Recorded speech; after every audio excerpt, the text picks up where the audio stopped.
Hey guys, this is Danny Boyce. We are continuing right along in this mission. This is Sanctuary, is the location. Technically the planet is... Should I reveal that to you? I will not. That is plot related. The location is Sanctuary, that's all you get to know. Ah! But yes, I just happened to notice 2 barrier engines, so I take those out immediately. That, I'm sure, made this infinitely easier. All this really is a bunch of cannibals and a bunch of marauders, and at this point, that's really not too much of a threat. By the way, I will be respecking for my next mission. I am tired of using the same old abilities. I want to try out Cryoblast. I want to try out Cryoblast plus Incinerate and see what the Shatter combos are like. So, stay tuned for that. I'll also be getting rid of Energy Drain, because I've been using it for too long, and I'll pick up something probably far less useful. As far as optimization goes, but whatever, what can you do? Such is everything. I highly recommend that you evolve your incendiary ammo into the explosion evolution, because it makes it do so much more damage. I mean, it makes it do intermittent explosions that do like 100 damage. That's really, really significant. I think it also makes it more likely that they'll flail about, though I'm not totally sure about that. So yes, I mentioned I would be picking up a new weapon in the later part of this mission, and yes, I pick up the Locust. If you remember the Locust from the previous game, it was in the Stolen Memory DLC, I believe, with Katsumi Goto. It's just essentially an extremely accurate SMG, but it is still an SMG, and I didn't really want to use it, but I generally, unless I have something that I just found that's really interesting, I generally always use the new weapons that I pick up and show them off immediately. But yes, this is a fight that would really benefit from a sniper rifle. Something that can take those barrier engines down really quickly. It's really hard to get line of sight on them and to hit them with powers, I found. So killing him before he can flank me, I will die, by the way, in a moment, just to spoil that for you. I believe a grenade kills me, yes. I did not realize that that grenade could hit me. I thought it was in front of that cover that I was behind, but no. So there goes that. I will also die again very quickly, I think just because I'm stupid. I don't remember. Or maybe I die 3 times on this fight. Possible. This was probably the hardest fight of the level, actually. At least for me. Your mileage may vary. Yes, I just trying to get a shot on that barrier engine, and then I die. I get hit by a rocket once or twice, and then I just get tapped by the Marauder, takes me out. And I think I do eventually hit the barrier engine with the charged up Geth plasma shotgun, and it doesn't actually work very well. And right here I realize, there's a window here. Yes, yes. Wonderful. Of course. Why wouldn't there be? So, of course, rather than actually attacking the enemies, my drone decides to move down the stairs and shoot the wall. That made the most sense. Right now, I'm hoping that maybe the Marauder will just move to the left and I can kind of take cover behind the stairs, technically, where he just can't hit me and just move up and down and whatever. But this Ravager closes in, which doesn't work. And I soon realize that I have absolutely nowhere to go. So, when this happens, I usually decide to just run like hell, as you might have known by now. And I actually almost pull it off. I was just about to take cover, but they burst me down so quick I don't have a chance to even heal. Now I will succeed. Would have been funny if I managed to do that, though. All of these times that I run like hell and I die, just keep in mind that every single time that I died, an Infiltrator would have easily succeeded.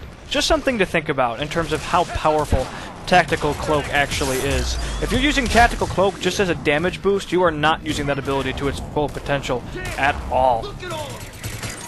It is definitely one of the most powerful abilities in the game. Only it actually requires strategy to use, so I won't say it's overpowered, unlike Stasis Bubble, which is just cast on anything, immobilize them, get instant free headshots, and usually kill them before they even get out of the stasis.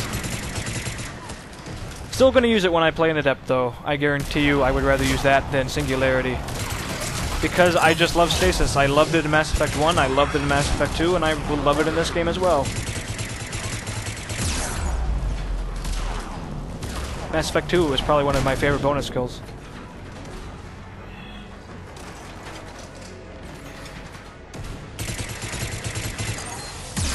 I just want to take out that stupid barrier engine. This is just... The reason I say sniper rifles would be useful is just because it takes so long to take out anything with an SMG.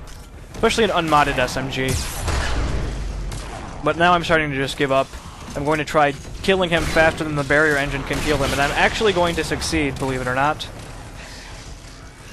I don't know if he moves out of range of it or what, but... And now I'm realizing, why am I charging up shots outside? Like, why am I in cover and then charging up shots? Why am I not just moving to the right, charging up shots and then shooting? What am I thinking?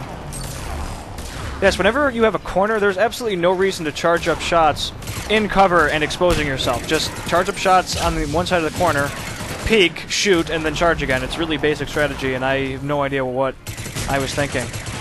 I'm also forgetting to use energy drain to take out barriers. It's just not something I think about.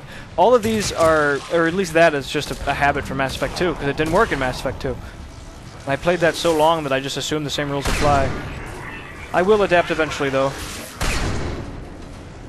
It will just take time.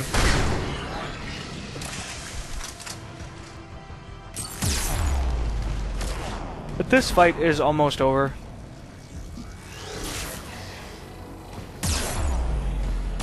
Ah yes, and here was the longest charge ever, because he, as soon as I started charging, starts moving behind cover. I think eventually it just automatically releases even. I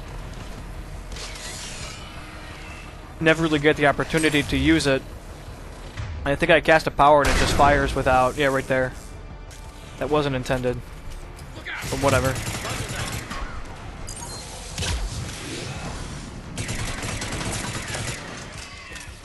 Done and done. And remember that when you destroy the sacks, he actually releases a bunch of swarmers at once. Whereas if you leave the sacks, he just slowly releases them over time. But once you remove the sacks, you can no longer release them. At least that's how I understand it. That seems to be what the Codex implies. Kind of a weird mechanic. Considering how inconsequential swarmers are in general, it's not as if it matters. I do not think I've ever died because of a swarmer.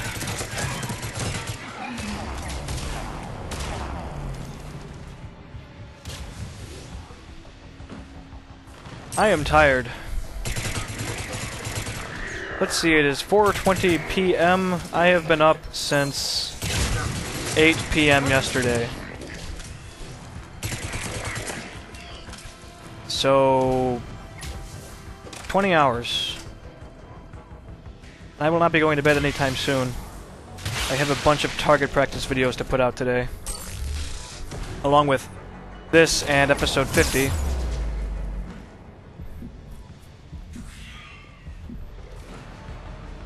Oh, time. You never stand still, do you? I just really want this guy to die at this point. I am basically out of ammo. And I see ammo, I know there's some in front of me, but I feel it's too risky to go for it. So, I figure I can just take him out with powers for the most part. It wouldn't be the first time. And that's that.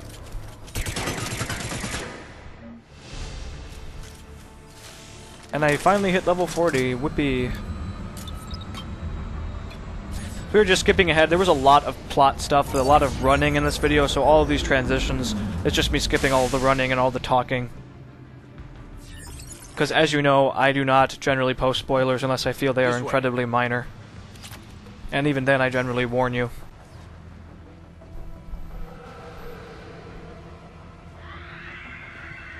So here we have an interesting combination.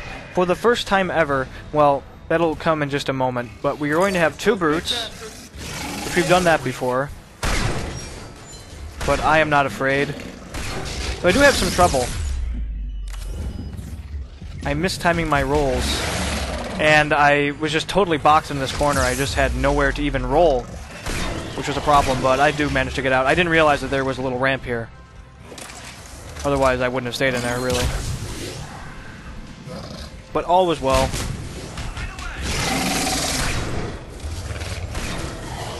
There goes one. Goes two. Not difficult. Brutes are not a problem when they do not have range support. They're very easy to avoid if they don't have range support. Now we will be facing a Brute and a Banshee for the first time ever. But I burst down the Brute so quickly that it doesn't matter.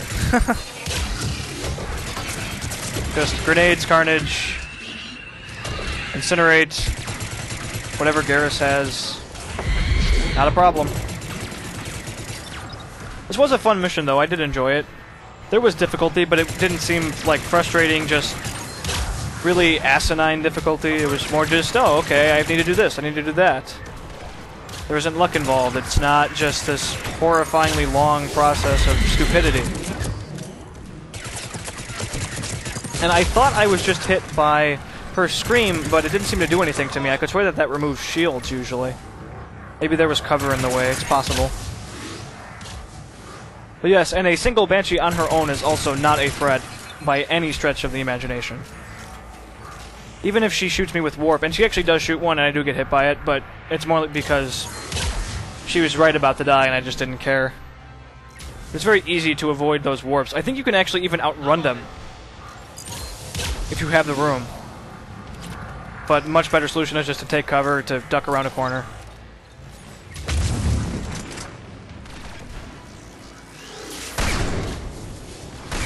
Alright guys, well this mission is coming to a close.